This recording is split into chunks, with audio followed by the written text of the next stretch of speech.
Bienvenidos y bienvenidas a todos y todas a este ciclo de charlas interactivas, en esta oportunidad al segundo conversatorio de perspectiva de género en la ETP. Esta tarde nos acompañan integrantes de la colectiva Ciudad del Deseo. Las voy a ir presentando. Nos acompaña Victoria Frascarelli, arquitecta por Universidad de Buenos Aires y magíster en Desarrollo Urbano y Territorial por la Universidad Politécnica de Cataluña. Realizó también estudios de posgrado en Gestión y Políticas Metropolitanas en Flaxo y diversos cursos de formación complementaria en Open Data, Data Science, Proyectos Inclusivos y Políticas de Hábitat, Género, Urbanismo y Arquitectura. Trabaja para la Secretaría de Inclusión Social y Urbana de la Nación y es consultora en temáticas urbanas para fundaciones y organizaciones del tercer sector. Natalia Dopazo, buenas tardes Natalia, antropóloga, asesora de la Subsecretaría de Planificación y Coordinación Territorial de la Obra Pública del Ministerio de Obras Públicas de la Nación, docente de Planificación Urbana y Cátedra Garay, y jefa de Trabajos Prácticos de la materia optativa Taller Igualdad en PADU-UBA. Mercedes Blanco Navarro, hola Mercedes, ¿cómo estás? Socióloga de Universidad de Buenos Aires, especialista en gestión educativa por Flaxo 2012, magíster en Ciencias Sociales con orientación en Educación por Flaxo Argentina, fue coordinadora nacional de educación técnica, actualmente se desempeña como asesora pedagógica en incorporación de TICs en planificación didáctica y consultora en políticas educativas para educación técnico-profesional. Ciudad del Deseo es una colectiva que reúne a un grupo de personas con distintas trayectorias profesionales y militantes que trabajan alrededor de la ciudad desde su dimensión física, política, simbólica, en clave feminista.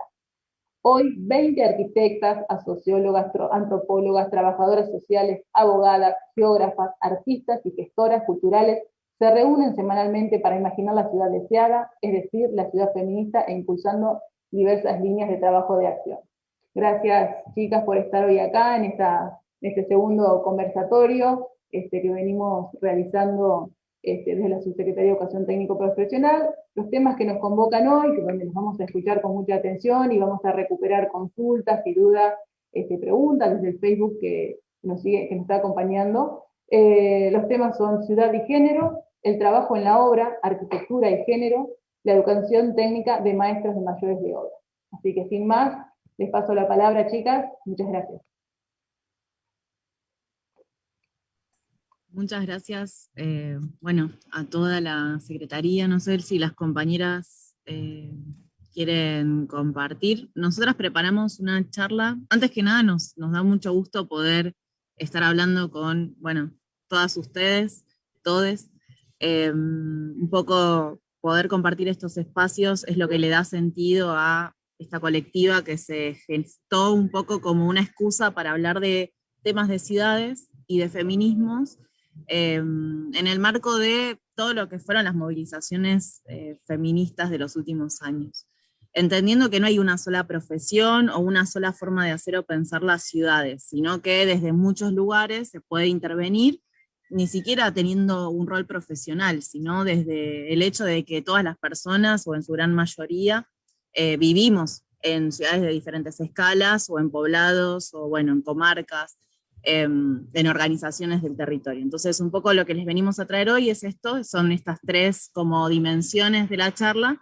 No sé si Vicky va a compartir algo como para ir guiándonos, y la idea un poco es tener un encuentro bastante relajado, siendo hoy viernes a la tarde, pero no por eso dejar de darle cierto foco a algunos temas que nos parece clave, porque además, digamos, poder dialogar con personas que están atravesando la educación técnica y que van a tener alguna inserción, digamos, probablemente a lo largo de su vida con aspectos que tienen que ver con la ciudad, nos parece más que relevante, y además como empezar a entender que el urbanismo feminista nos puede atravesar en diferentes escalas, desde la propia vida, desde el aspecto más teórico o desde el aspecto más práctico.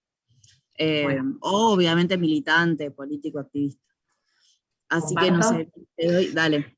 Y me comentan si se ve o... Sí. A ver. Sí. ¿Vamos? No sé, Mer, si querés como arrancar acá. Y Vic, no sé si lo puedes poner como en pantalla completa. Sí. Tenés como ahora, ahí estamos. Ahí va. Ahora en un ratito vamos a cambiar de pantalla. La idea es que empiecen con su celular a escanear el código. Vamos a hacer un pequeño juego para empezar. Si querés ver, te paso la palabra y después cambio para ver un poco lo que sale de estas preguntas. Bien, Vicky, ¿tenemos el código? Sí, como no estamos con la audiencia acá, si te parece dejamos 20 segundos más, así Dale, quienes genial. están mirando entran. Si no, podemos mandar el link por el chat, que lo pueden pasar por el chat de YouTube, así van Ujú, entrando. dale, genial. ¿Dale? Ahí va. Bueno, entonces paso a la otra pantalla. Estamos acá. Muy bien, a quienes hayan podido escanear el código QR, pueden ir respondiendo esta pregunta. La idea es que podamos conversar con ustedes sobre estas sensaciones. Y quienes no hayan podido ingresar al QR, entran a la página menti.com y van a poner el código que ahora les van a compartir en el Facebook chat. En realidad, si ya entran, pueden ir escribiendo, ¿eh? Sí, escriban.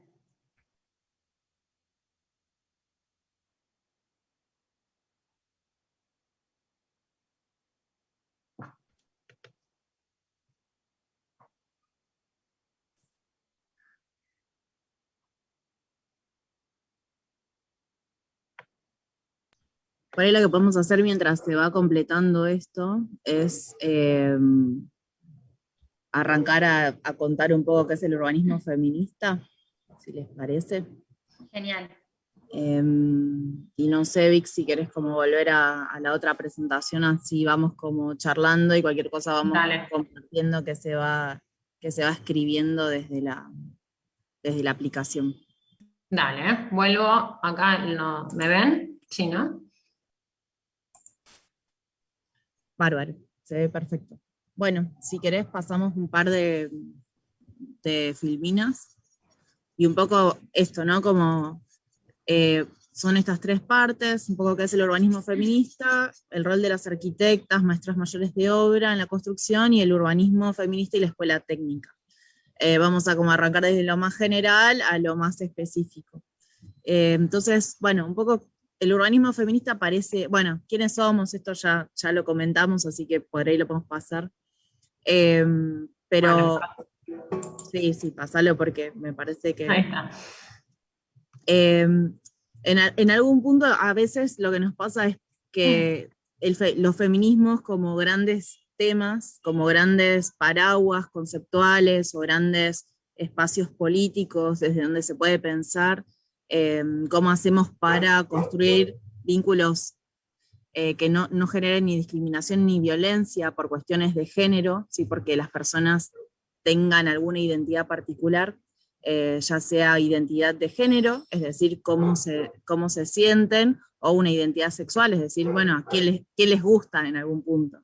Un poco los feminismos lo que vienen a plantear es que esta relación, estos roles que nos empezamos a tener en la sociedad, es decir, cómo somos, nos ubican en diferentes lugares de la sociedad. Y obviamente algunos roles, como por ejemplo los masculinos, los varones, suelen tener mayores privilegios que otros roles como por ejemplo las mujeres, las personas no binarias, las personas trans.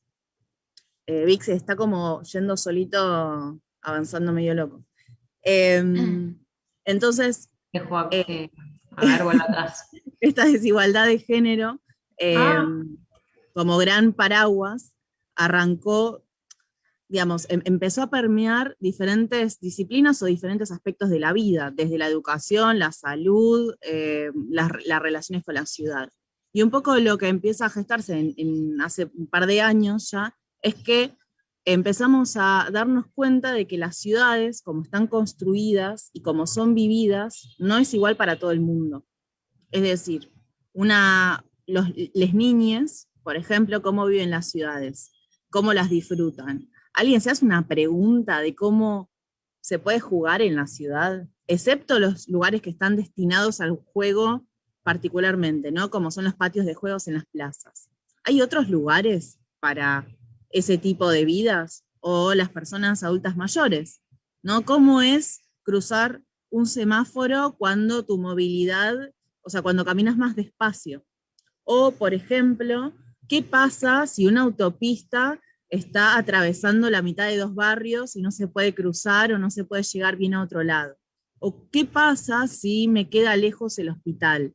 Y entonces yo, en vez de poder llegar en media hora, tengo que tomarme toda una mañana para llegar ahí, ¿no? Entonces, en algún punto, digamos, estas configuraciones de cómo están pensadas las ciudades, eh, empezamos a darnos cuenta de que eso afecta la vida de las personas. ¿Y cómo la afecta?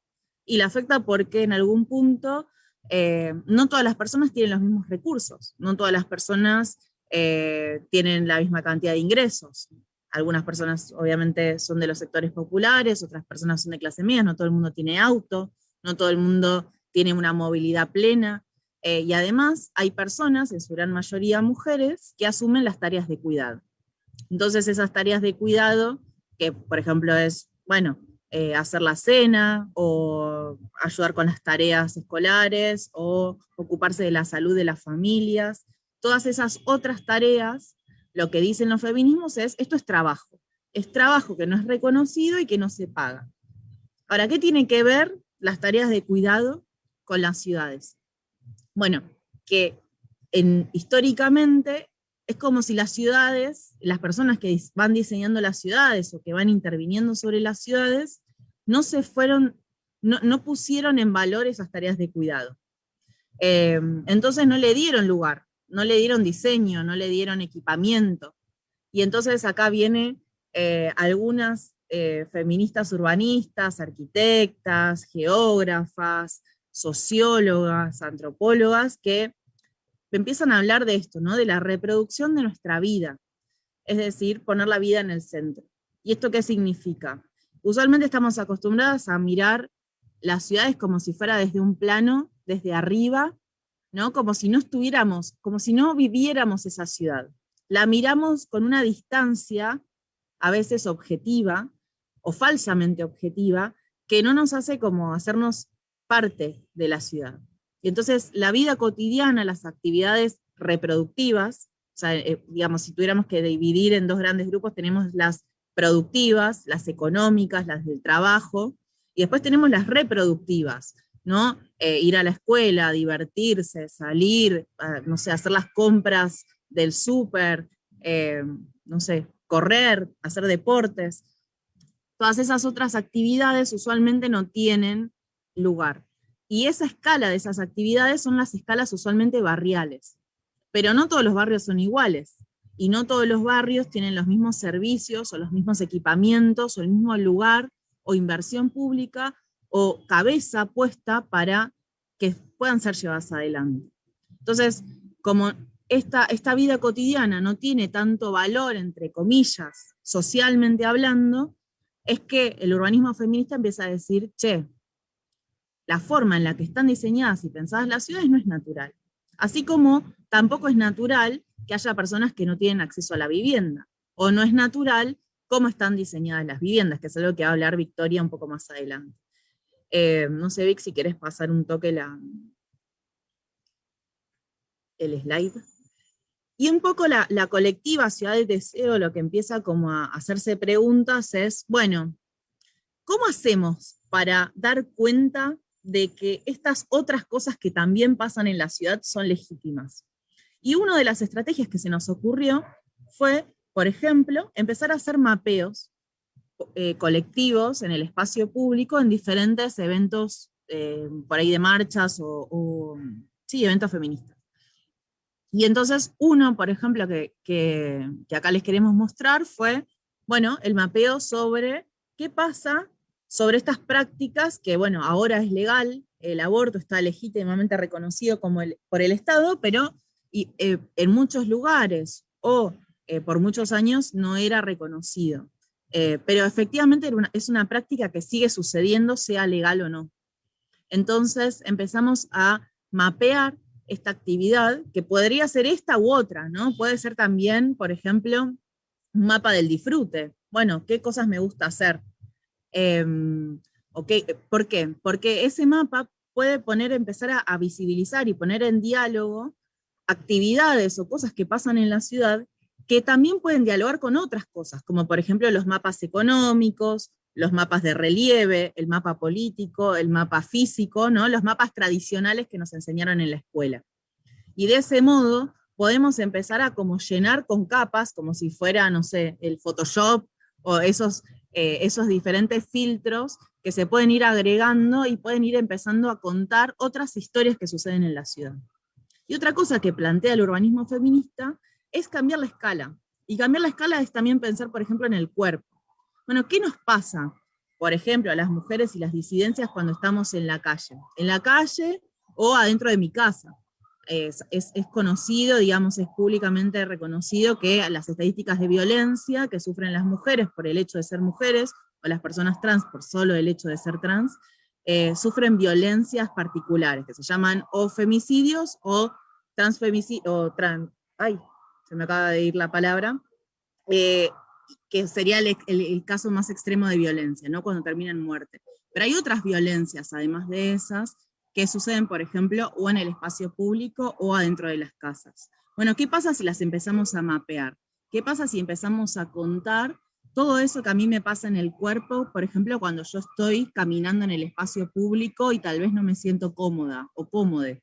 ¿O qué pasa porque, no sé, porque un lugar es agresivo en términos de que no es amable para cruzar, o me cuesta llegar, o me da miedo, o no hay nadie, o falta luz, o no sé bien dónde estoy, y empiezo a tener estrategias, me empiezo a arrepentir de lo que me puse, me empieza a dar vergüenza, me tapo, me pongo los auriculares para hacer que estoy escuchando música y no escucho por ahí cosas que me dicen en la calle, ¿no? El acoso callejero, o me pongo anteojos de sol para que no vean lo que estoy mirando. Bueno, son diferentes estrategias que toman las personas para poder de algún modo vivir esa ciudad. Y esos son también resultados de mapeos que hicimos corporales y que empezamos también a hacernos preguntas respecto de las escalas. No sé, Vic, si querés pasar. Como bien contaba Nati, este es uno de los primeros mapeos que hicimos, donde hacemos dos preguntas, que es un poco las preguntas que hicimos en el digamos, juego, preguntas del principio, que luego la vamos a retomar, que es dónde me siento libre y dónde me siento valiente. Entonces, también fue en el marco de la marcha 8M, donde todas las personas que pasaban por ahí empezaron a marcar aquellos lugares donde se sentían libres, donde podían transitar, estar seguras, podían disfrutar, y aquellos lugares donde no, tenían que ser valientes porque el miedo era como esa sensación preponderante.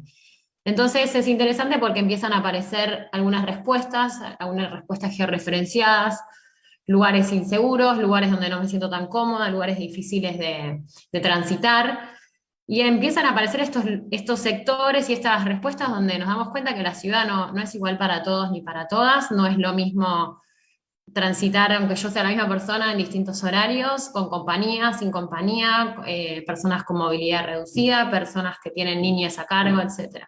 Así que esta experiencia de mapeo para nosotros siempre es muy interesante y es muy rica en información, porque empezamos como a detectar estos distintos espacios y estas distintas sensaciones también en el cuerpo, en los cuerpos, como comentaba Nati. Una actividad también similar a la que planteamos al principio de esta charla son las nubes de palabras, y empezamos a detectar cuáles eran las palabras que más salían, ¿no? Por ejemplo, a la hora de ser valiente, libre y valiente, bueno, sale mucho sola, reja, ciudad, facultad. Facultad, no sé si es este caso en particular, pero la Facultad de Arquitectura, por ejemplo, de la Universidad de Buenos Aires está en una zona un poco alejada, entonces salía a veces que volver de noche de la facultad es como momento complicado. Así que bueno, empezamos a hacer estas 9 palabras, las que salen más grandes son las que salen repetidas más veces: noche, valiente, facultad, ciudad, rejas, y las que salen más pequeñas que tal vez salían, pero no con tanta repetición. Y de la misma manera, esta nube de palabras que nos contaba un poco aquellos lugares donde nos sentíamos libres. Es interesante porque a veces, muchas veces ha salido en mi casa, con mis amigas, como en espacios privados, ¿no? En espacios donde seguros, y lo interesante o lo que nosotros trabajamos es que, como también el nombre de la colectiva es Ciudad del Deseo, que nos sintamos libres en la ciudad, que podamos gozar la ciudad, que sea un espacio de disfrute y no un espacio de violencia o un espacio donde nos dé miedo. Bueno, y por último tenemos también el mapeo del cuerpo que hicimos en esta misma actividad, y bueno, ya para no repetir, pero es un poco lo que comentaba Nati, ¿no? Cómo la ciudad te marca el cuerpo, qué sentís cuando caminas de noche, qué estrategias usás para caminar la ciudad de noche. Muy bien. No sé si alguna quiere contar o sigo yo. Como... Por ahí seguí, Vic, porque estamos Dale. son 20 y así tenemos un ratito de intercambio. Dale, este es un trabajo que hicimos, que lo paso rápido, donde analizamos estas huellas quizás de la ciudad patriarcal o la mirada cartográfica. Es un análisis cartográfico, un análisis histórico de feminista de cartografía histórica. Lo dejamos, después lo pueden chusmear porque está publicado en la página del Centro Cultural Kirchner, pero bueno, lo paso rápido y vamos a un poco lo que nos interpela hoy en esta charla, que es cómo nos interpelan los roles de género en el ámbito de la construcción, ¿no? Porque nosotros veníamos hablando de urbanismo, feminismo, quizás a una escala muy grande, teniendo en cuenta que esta charla es para estudiantes de maestra mayor de obra en el ámbito de la construcción, posiblemente alguna o alguna le interese continuar la carrera de arquitectura, ingeniería civil, higiene y seguridad, bueno, en fin, distintas carreras o ámbitos profesionales que inciden en la construcción. ¿Y cómo nos interpelan los roles de género en este ámbito? Bueno, como bien sabemos, el ámbito de la construcción, yo soy arquitecta, así que también un poco voy a hablar de mi experiencia personal, es un ámbito más bien machista. Si bien la carrera de arquitectura hay mayor, al menos en la Universidad de Buenos Aires, hay más mujeres anotadas que varones, es un ámbito aún muy machista, es complicado a veces, de hecho salía en los mapas anteriores, a veces atravesar lo que son las obras en construcción, quizás porque no hay tanta gente, quizás porque es un espacio más bien copado por varones.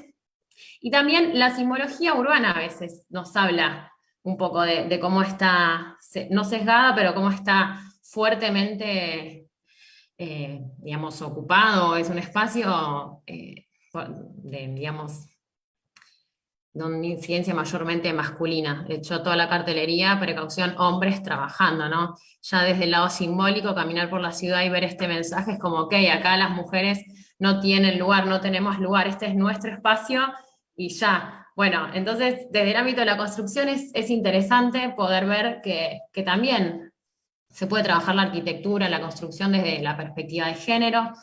No es difícil, a mí me ha pasado y que posiblemente a ustedes, a algunos también les pase o les haya pasado y no vayas a la obra, que sos mujer, que no sé qué, que mejor anda con tal, con un varón que te acompañe para que lo escuche mejor. Es un espacio muy difícil de trabajar, pero sin embargo hay mucho por delante, ¿no?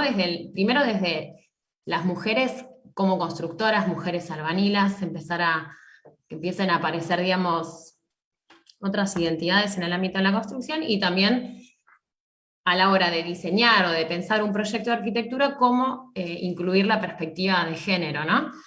La ciudad, bien mencionábamos antes, no es neutra, puso en el centro en general a la hora de pensarse la ciudad es un modelo más bien productivo, donde se priorizan las actividades económicas, la rapidez, el llegar rápido al trabajo, el ir de un punto a otro, y no se ha puesto, digamos, mayormente en el centro la vida de las personas o las actividades reproductivas. Es decir, que a la hora de pensar las ciudades, posiblemente no, pero simbólicamente, se priorizan las actividades productivas por sobre las reproductivas. Es decir, hay algo que es más importante, hay una actividad que es más importante que la otra. Actividades remuneradas y actividades no remuneradas. En general, las actividades no remuneradas son las que giran en torno a las tareas de cuidado. ¿Y cómo incide esto en la arquitectura? Hay muchas arquitectas, sociólogas, trabajadoras, etcétera, que trabajan este tema. Acá traemos un ejemplo del colectivo PUNCIS. .6 en catalán, es un equipo, una cooperativa de Barcelona, donde trabajan este ejercicio que se llama La Casa Sin Género, que lo que intentan detectar y trabajar en pos de cambiar también, es esta desigualdad de géneros, cómo se reproduce en el espacio de una vivienda. Por ejemplo, el lavadero. Muchas veces, de hecho, los mismos códigos de edificación de las ciudades. Los lavaderos quizás no necesitan tener ventanas, son espacios pequeños, oscuros, aislados. Misma situación la cocina, algunas habitaciones de servicio que pueden ser más pequeñas. En el caso de Buenos Aires, por ejemplo, en el código de edificación ahora se modificó, pero hasta hace muy poco, las habitaciones, digamos, secundarias podían ventilar a un patio más pequeño y las habitaciones principales hacia el frente. Lo que nos cuenta esto, un poco estas reglas de edificación y un poco los tamaños, las ventilaciones, la iluminación en la vivienda, es que hay actividades más importantes que otras, y entonces quienes hacen esas actividades, en general mujeres, que están a cargo de las tareas de cuidado, de las tareas reproductivas, empieza a hablar de jerarquización dentro de la vivienda. Entonces, no es verdad que la arquitectura es neutra, porque los espacios son distintos, las necesidades de iluminación, las necesidades de ventilación son distintas cuando somos las mismas personas que los habitamos. Entonces, el trabajo de estas arquitectas, de este colectivo catalán, digamos, intenta trabajar, bueno, La Casa Sin Género, que es un taller, como bien dice el texto, para reflexionar sobre el análisis espacial en la vivienda y cómo se reproducen las desigualdades de género también en el interior de la vivienda. Y lo interesante es analizar y, por supuesto, empezar a pensar otras formas de habitar, otras formas de construir, otras formas de diseñar. Lo que nosotras también trabajamos desde Ciudad del Deseo es, tenemos un rol como arquitectas, como colectiva, como personas que habitamos las ciudades, también desde el lado de los clientes o desde el lado de los trabajadores de la construcción, en poder cuestionar estas formas de trabajar, en poder cuestionar estos roles. Y es interesante entender, por ejemplo, a quiénes van destinados los espacios que construimos, pensar en pensamientos situados en tiempo, situados en espacio. Quizás las viviendas en general están pensadas en torno a un núcleo familiar más bien heteronormado, con pareja y 2 hijos. Bueno, quizás hay otras formas de habitar, hay otras formas de consolidar familias, y la vivienda tiene que dar respuesta a eso. Que existan solo viviendas de una tipología como si todos los núcleos familiares fuesen iguales, no tiene ya mucho sentido. Entonces, bueno, este es un ejercicio interesante que recuperamos y les queremos mostrar para un poco ejemplificar esto, ¿no? De cómo incide, digamos, estas desigualdades de género dentro de nuestra profesión, de nuestras profesiones técnicas, y qué estrategias o desde dónde se puede, digamos, trabajar. Paso la palabra también. Bien, ¿por qué esta charla para estudiantes de construcciones de nivel secundario? No sé si también tenemos dentro de la audiencia algunas estudiantes de centro de formación profesional o de formación técnica superior. ¿Por qué hacernos esta pregunta, ¿no? ¿Por qué esta charla para ustedes? Bueno, un poco por lo que sucede en la escuela técnica, ¿no? Para ustedes, me imagino que no será novedad, porque lo ven en sus propios cursos, que la mayor parte de la matrícula, en la escuela técnica en general, y en construcciones no es una excepción, es masculina. Si pasamos, Vicky, quiénes enseñan y quiénes estudian en la escuela técnica, ¿no? Y partimos acá de la descripción del perfil profesional, ¿no? A nivel nacional se estableció un perfil profesional que dice que el título con el que ustedes se van a egresar es maestro mayor de obra. Así, maestro. O sea, ustedes serían María Pérez, maestro mayor de obra. Juana, maestro mayor de obra. No, maestra, ¿no? Diríamos nosotras. Y discutir, discutir el nombre, discutir la titulación, es también discutir espacio. Es también decir, nosotras tenemos un lugar dentro de la escuela. Nosotras tenemos un lugar dentro de la construcción de las ciudades. Tenemos un lugar tenemos cosas que decir respecto de la forma en la que pensamos las especificaciones técnicas para una casa, retomando lo que contaba Vicky del colectivo Puncis, cuando pensamos las especificaciones para el armado de una casa, cuando la diseñamos, ¿cómo pensamos esos espacios? Cuando pensamos un edificio, ¿cómo pensamos los espacios de articulación, de trabajo, de crianza colectiva? Hay espacios donde todo el edificio puede interactuar y compartir. Bueno, para eso necesitamos que este 30% de estudiantes de escuela técnica sea mucho más.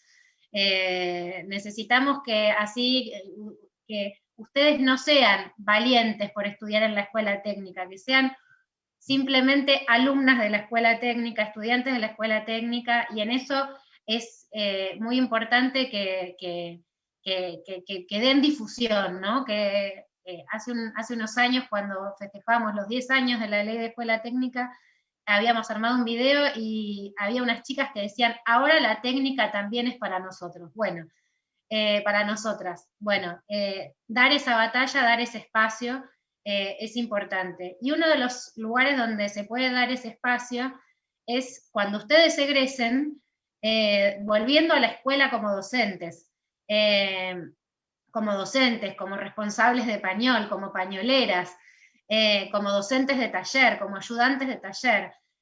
Nosotros vemos que los datos a nivel nacional muestran que el 60% de los docentes de las escuelas técnicas son mujeres, pero solo el 5% de ellas está al frente de talleres, y ni hablar de pañoles.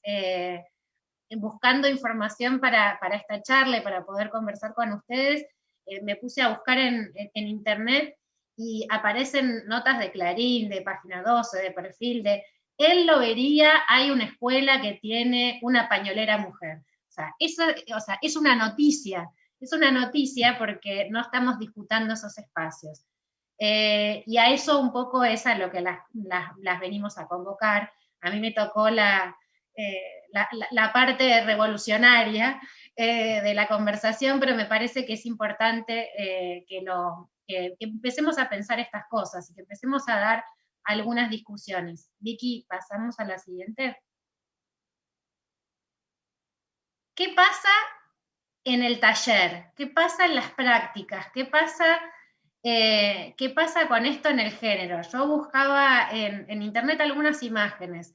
Lo primero que me aparecía era que la mayoría de las imágenes que se encuentran son varones. Hay alguna chica por ahí hay una colita, un pelo largo por ahí, pero no hay. Y la pregunta es, en los talleres, en las prácticas que ustedes desarrollan, en las prácticas profesionalizantes que hacen en el último año, ¿se sienten en igualdad de condiciones con sus compañeros?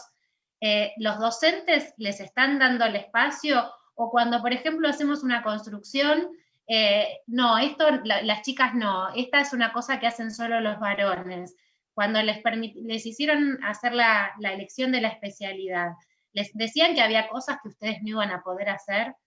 Esta es una práctica muy común en las escuelas técnicas, una práctica en la que nos tenemos que todos comprometer a desterrar, que tiene que ver con, hay algunas cosas del taller que las chicas no pueden hacer.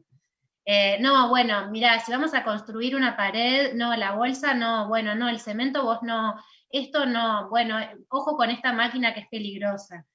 Ese tipo de cuestiones hay que conversarlas, hay que discutirlas.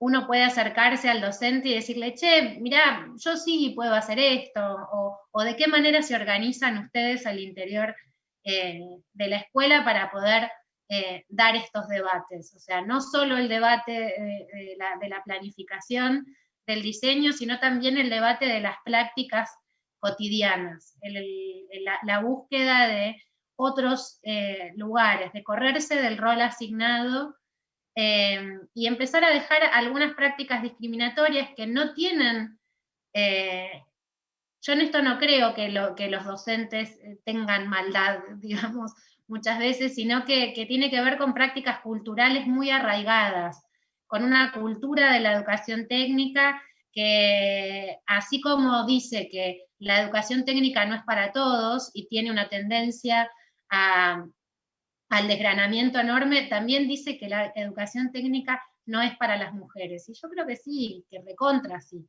¿Y por qué sí? Por todo lo que decían Nati y Vicky antes, porque para crear ciudades distintas, para crear nuevas formas de vivir, para presentar soluciones habitacionales diferentes, es importante la visión de las mujeres que viven, que transitan y que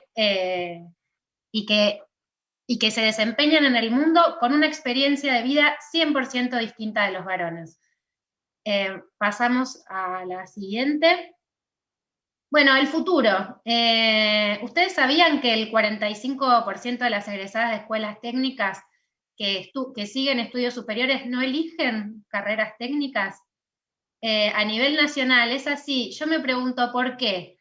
¿Hay algo en la experiencia que ustedes tienen en la vida dentro de la escuela que las hace decir, che, no, la verdad, en el futuro, cuando vaya a elegir una carrera, no voy a elegir esto? No me pienso meter en ingeniería, pasar otra vez por la machiruleada del profesor o de la profesora. ¿Qué es lo que sucede? ¿Qué es lo que pasa en esa escuela, en la escuela? ¿De qué manera podemos transformar esas prácticas que nos han generado incomodidades, que nos han puesto en duda respecto de nuestra elección, porque ustedes eligieron la especialidad? Ustedes decidieron estudiar para maestro mayor de obra, para maestra mayor de obra. ¿Por qué después en el mundo laboral no se quieren desempeñar en eso o no quieren seguir estudiando carreras afines? ¿Qué es lo que sucede en ese transitar en la escuela?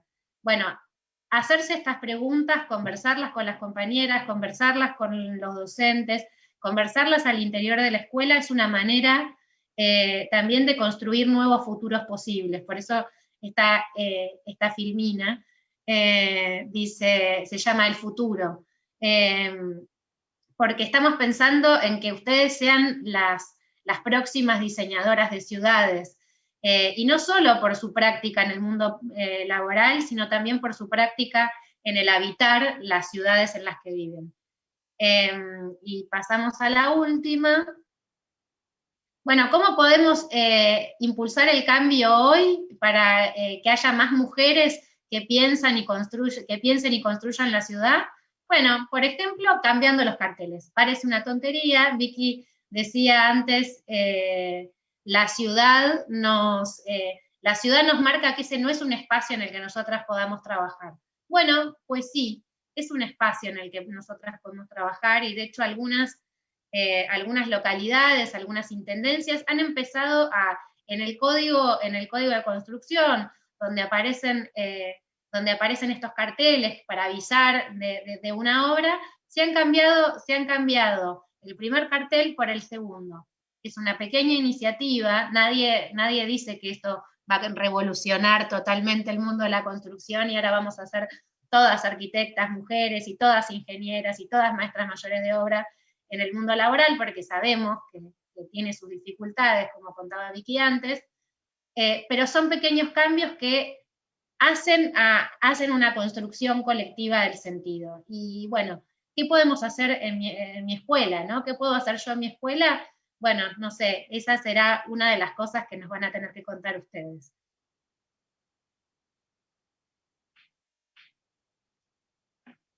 Muy bien, no sé si Vicky, Nati,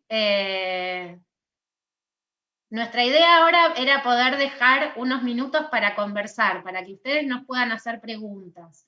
En el Facebook ustedes tienen la posibilidad de interactuar en el chat, y a nosotros nos van a ir llegando las consultas. Nos gustaría que nos pregunten o nos cuenten anécdotas de qué les pasó, ¿no? ¿Qué les pasa en en el transcurrir en la ciudad, qué les pasa cuando caminan de noche, qué les pasa en su experiencia como estudiantes de maestro mayor de obra, o qué les, bueno, nada, qué les Otra cosa, dejó. perdón, Mer, algo que también estaba pensando mientras te escuchaba hablar, era que también hay prácticas discriminatorias, obviamente, hacia identidades sexuales, ¿no? O sea, no solo el hecho de ser mujer, sino orientaciones sexuales como ser gay, ser lesbiana, ¿no? Ser no binaria, bueno, eso es una identidad de género. Pero otras prácticas discriminatorias que también van limitando y que, digamos, refuerzan este estereotipo de que el sujeto destinatario de la escuela pública, de la escuela técnica, es un varón que además está asociado a la fuerza, está asociado a un montón de otros valores, ¿no? A estos valores que usualmente se vinculan con las masculinidades hegemónicas. Y en eso también hay algo que también podemos ir cuestionando, que son estas prácticas también entre cursos y niveles, ¿no? Como, o al menos yo fui docente de escuela técnica hace varios años, y me imagino que algunas cosas por ahí siguen más o menos parecidas, donde los años mayores tenían como cierta licencia de maltrato hacia años menores o hacia ingresantes, o estaba esta idea de que no todo el mundo era destinatario de la misma forma, ni que podía usar la escuela de la misma forma, ¿no? Hay pasillos, hay pisos, o hay rincones, o diferentes espacialidades adentro de la escuela que no son para todos o para todes. Y eso también es importante empezar a visibilizar, que la escuela es un espacio público, digamos, de una comunidad educativa, donde hay diferentes grados de privacidad, pero donde también se pueden reproducir algunas violencias entre, que las tenemos también en otros lugares de la sociedad. Y eso también permite, digamos, eso también en algún punto es urbanismo feminista, o también lo podríamos pensar desde la ESI, o lo podemos pensar desde muchas aristas, pero donde seguimos reproduciendo algunos estereotipos, ¿no? Como esto de, bueno, pensar la ciudad, que en realidad lo que está pensando es qué pasa con lo público, qué pasa con el espacio público, por ejemplo, y qué pasa con el espacio privado y los espacios intermedios, que también es un aspecto del diseño, digamos, urbano, arquitectónico. Bueno, eso también usualmente se reproduce en otras instituciones o en otras dimensiones de la vida. Entonces, bueno, como que esto debiera ir atravesándonos en diferentes aspectos. Y otro concepto que también es interesante, excepto que alguna compañera me indique que quiera comentar algo, es la interseccionalidad, que es una forma de pensar a las personas que es súper interesante, que también lo traen los feminismos, que tiene que ver con entender que no existe un único tipo, una única forma de ser mujer, sino que, por ejemplo, estoy agarrando un caso, sino que las personas están atravesadas por múltiples identidades. Por ejemplo, la clase social. Entonces, no es lo mismo ser una persona de los sectores populares que ser una persona de los sectores medios altos. No es lo mismo tener un cuerpo racializado, ¿sí? Donde mi color de piel sea de un modo que del otro. No es lo mismo tener diferentes dimensiones de movilidad o origen, digamos, cultural o nacionalidad, ¿no? Entonces, todas estas capas también son componentes claves al momento de mirarnos, o de mirar a los otros y ver cómo nos estamos relacionando, y qué prácticas tal vez a veces discriminatorias, sin buscarlo, estamos reproduciendo, ¿no? O qué privilegios tengo yo por ser, por ejemplo, en mi caso, una mujer de clase media, blanca, con plena movilidad. Bueno, eso me ofrece ciertos privilegios que tal vez otra persona no los tiene. Entonces, correrme siempre de ese lugar también me permite, por ahí, acercarme a compañeros o compañeras, ¿no? Y encontrar alianzas impensadas. porque esto, digamos, lo que intenta, o los feminismos actualmente lo que intentan no es reproducir una lógica de o el escrache o la cancelación o digamos, la violencia como respuesta a una violencia que yo recibo, sino que lo que busca es encontrar nuevas formas de diálogo, nuevas formas de acercamiento, nuevas formas de construcción, tanto simbólicas como, digamos, materiales en algún punto.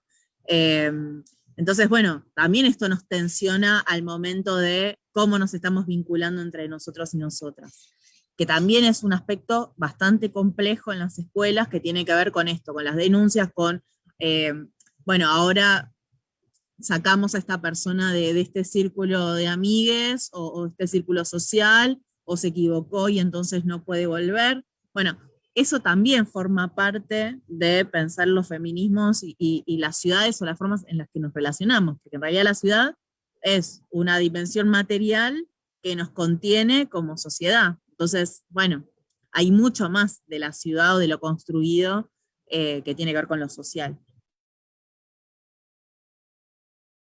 Vicky, Sí, no sé dale. si podés, si tenés para compartir las respuestas que tuvimos en el Menti.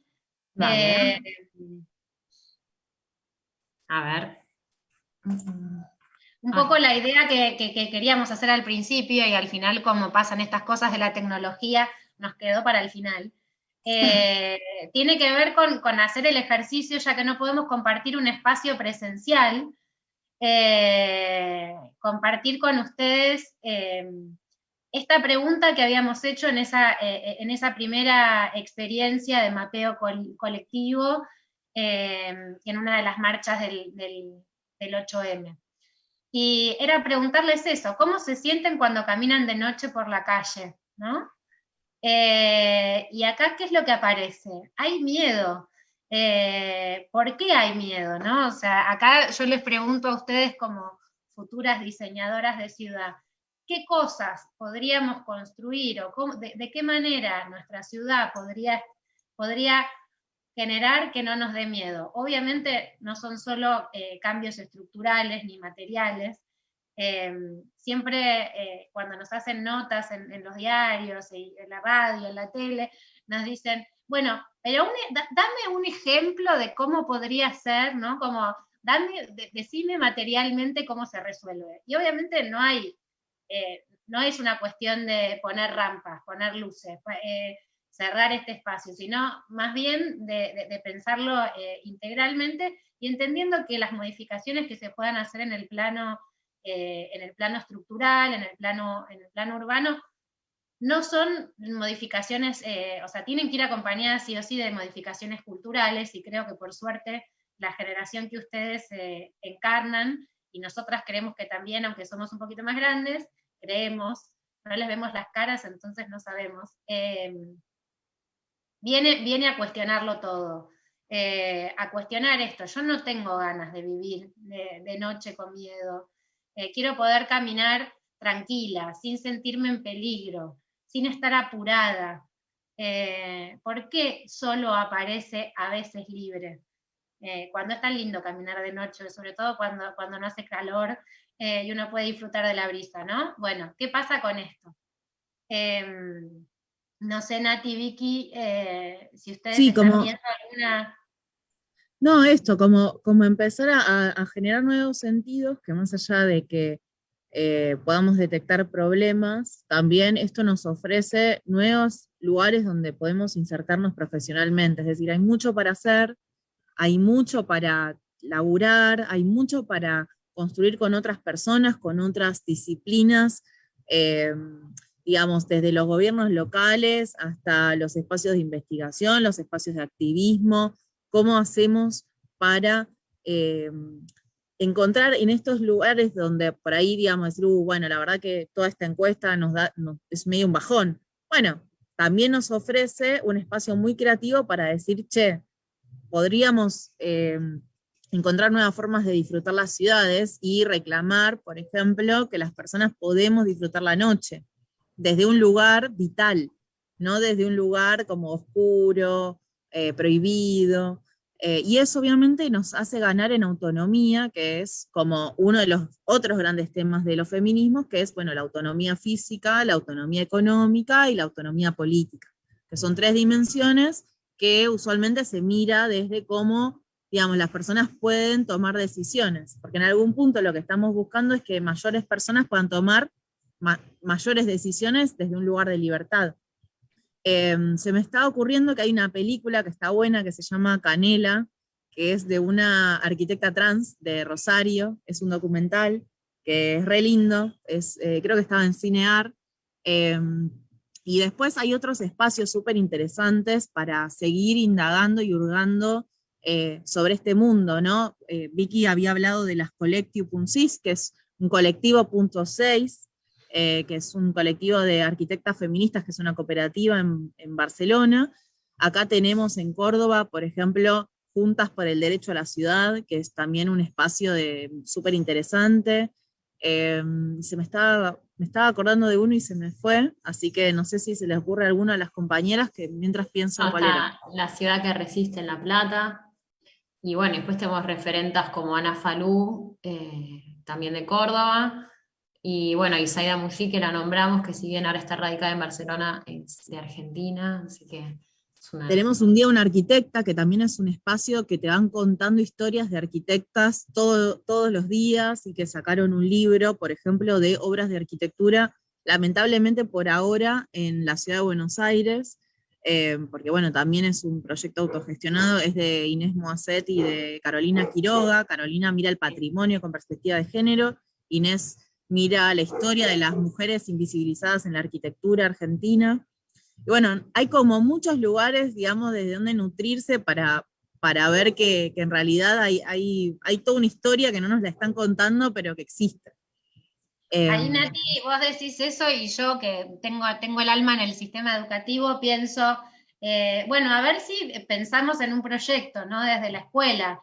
¿Quiénes son las arquitectas o los arquitectos que construyeron nuestras ciudades? ¿Cuántas de nuestras calles tienen nombre de mujer en las ciudades en las que ustedes viven? Entiendo que hay gente de Santa Rosa y de General Pico en la charla, pero bueno, en estas ciudades, ¿quiénes construyeron esta ciudad?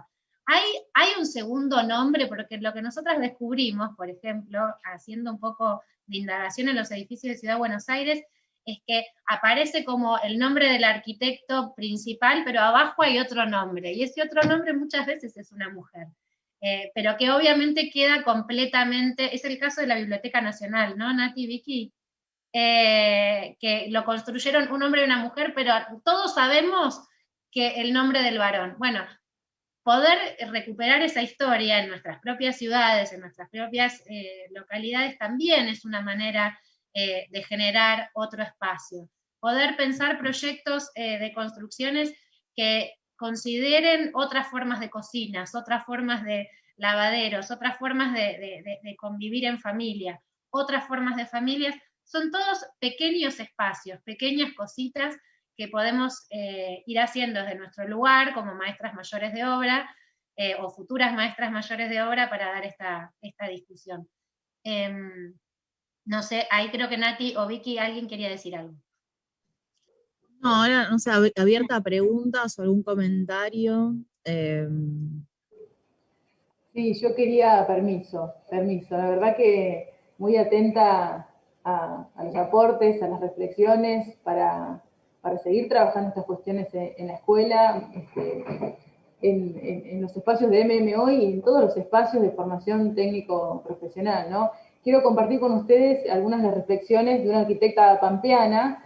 Dice: muchas gracias por la charla, hay mucho para hacer, para deconstruir. Los ámbitos de construcción y los varones que los varones dejen de reproducir mandatos de masculinidad violentos hacia ellos y hacia las mujeres, y disidencias. Por eso es clave incluir perspectiva de género en todos los niveles educativos. Digo, tiene que ver con esto que ustedes nos venían planteando en relación a los distintos espacios, los distintos niveles, digamos, jerárquicos que ocupamos respecto a la perspectiva de género, a las políticas de género, ¿no? hoy empezamos a trabajar hoy no, digo, seguimos avanzando en cuestiones para trabajar en las escuelas a partir de visibilizar estas prácticas y a partir de ello la desnaturalización de las mismas, ¿no? De cuestiones hasta muy insignificantes, si se quiere, entre comillas, como de cuestiones dentro del aula, de los talleres, hasta la denominación del título, ¿no? De maestro mayor de obra. Digo, cada uno y cada una tenemos niveles de responsabilidad para seguir avanzando y traccionando en estas políticas de género que son muy necesarias para nuestros pibes, para nuestras pibas y para los y las docentes también, por supuesto.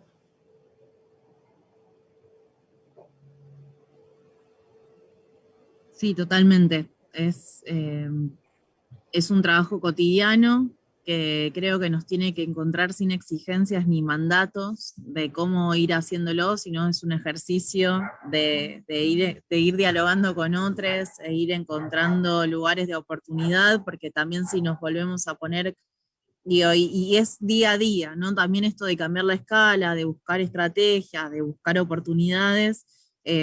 Y bueno, no es casual que la Secretaría, que digamos, está conducida por mujeres, genere estas iniciativas. También, digamos, esto da cuenta de esto que también nosotras venimos notando, donde, bueno, si empiezan a cambiar un poco los perfiles de las personas que toman decisiones, también se modifican un montón de prácticas asociadas a eso.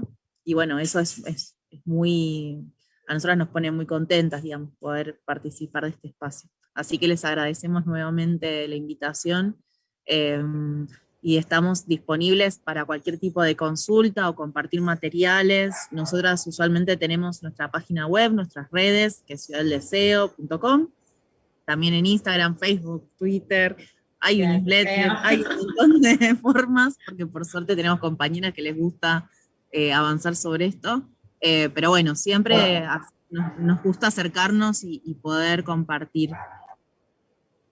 Sí. Bien. Bueno, desde mi lugar, desde nuestro lugar, desde la Subsecretaría de Educación Técnico Profesional, agradecerles a cada uno de ustedes, a toda la colectiva que sabemos que está también acompañándolas. Gracias por sus reflexiones, por sus aportes. Seguramente seguiremos en contacto, tal vez con acciones más específicas, las vamos a estar molestando y ojalá dentro de poco pueda ser un encuentro presencial con todas nuestras mujeres de la técnica. Así que Ojalá. un gran saludo. Allá vamos, ustedes nos invitan y allá vamos. Estamos Bienvenidas. anotadas. Así que, bueno, chicas, gracias una vez más y seguimos en contacto. Bueno, gracias a todas. Hasta la próxima. Chao, gracias.